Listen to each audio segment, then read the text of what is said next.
السلام علیکم ورحمۃ اللہ وبرکاتہ۔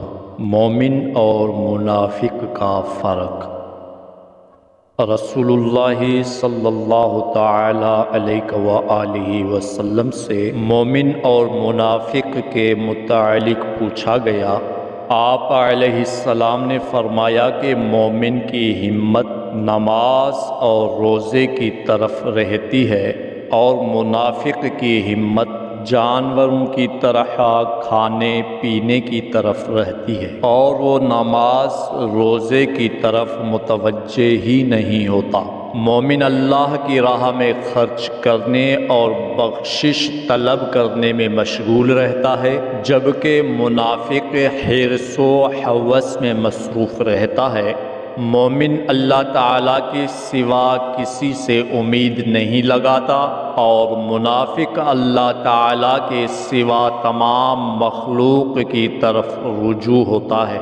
مومن دین کو مال سے مقدم سمجھتا ہے اور منافق مال کو دین پر ترجیح دیتا ہے۔ مومن اللہ کے سوا کسی سے نہیں ڈرتا اور منافق اللہ کے سوا ہر چیز سے ڈرتا ہے۔ مومن نیکی کرتا ہے اور اللہ کی بارگاہ میں روتا ہے، منافق گناہ کرتا ہے اور خوش ہوتا ہے۔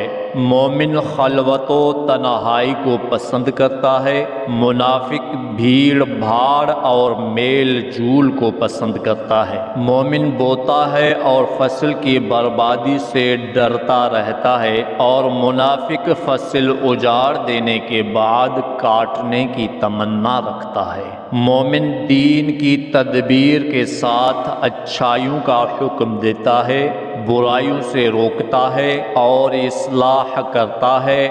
منافق اپنی ہیبت اور سطوت کے لیے فتنہ فساد برپا کرتا ہے اور نیکیوں سے روکتا اور برائیوں کا حکم دیتا ہے۔ اللہ تبارک و تعالی نے 10ویں پارے کی سورہ توبہ آیت نمبر 67 اور 68 میں ارشاد فرمایا، منافق مرد اور عورتیں ایک دوسرے میں سے ہیں، نیکی سے روکتے اور برائیوں کا حکم دیتے ہیں اور اپنے ہاتھوں کو بند کرتے ہیں۔ انہوں نے اللہ کو بھلا دیا اور اللہ نے انہیں بھلا دیا۔ بلا شبہ منافق فاسق ہیں۔ اللہ تعالیٰ نے منافق مرد اور منافق عورتوں کے لیے اور کفار کے لیے جہنم کی آگ کا وعدہ کیا ہے، یہ انہیں کافی ہے، اور اللہ نے ان پر لعنت کی ہے اور ان کے لیے ہمیشہ کا عذاب ہے۔ اللہ تبارک و تعالی نے ایک اور مقام پر 5ویں پارے کی سورہ نساء آیت نمبر 140 میں ارشاد فرمایا، بے شک اللہ تعالی تمام منافقوں اور کافروں کو جہنم میں جمع کرنے والا ہے۔ اللہ تعالیٰ نے اس ارشاد میں ابتداءً منافقوں کا ذکر کیا ہے، اس لیے کہ کفار سے بھی زیادہ بدبخت ہوتے ہیں اور اللہ نے ان سب کا ٹھکانہ جہنم قرار دیا ہے۔ اللہ تبارک و تعالیٰ نے پارہ 5 سورہ نساء آیت نمبر 145 میں ارشاد فرمایا، بے شک منافق جہنم کے سب سے نچلے طبقے میں ہوں گے اور آپ کسی کو ان کا مددگار نہیں پائیں گے۔ حدیث مبارکہ میں ہے، منافق کی مثال ایسے نوارد بکری کی طرح ہے جو 2 ریوڑوں کے درمیان ہو، کبھی وہ اس ریوڑ کی طرف بھاگتی ہے اور کبھی اس ریوڑ کی طرف دوڑتی ہے۔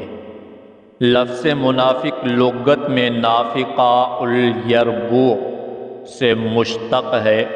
جنگلی چوہے یربوع کے بل کے 2 سوراخ ہوتے ہیں، ایک داخل ہونے کے لیے اور دوسرا سوراخ نکلنے کے لیے ہوتا ہے۔ ایک سوراخ سے ظاہر ہوتا ہے اور دوسرے سے بھاگ نکلتا ہے۔ منافق کو بھی اس لیے منافق کہتے ہیں کہ وہ بظاہر تو مسلمانوں کی شکل میں ہوتا ہے مگر کفر کی طرف نکل جاتا ہے۔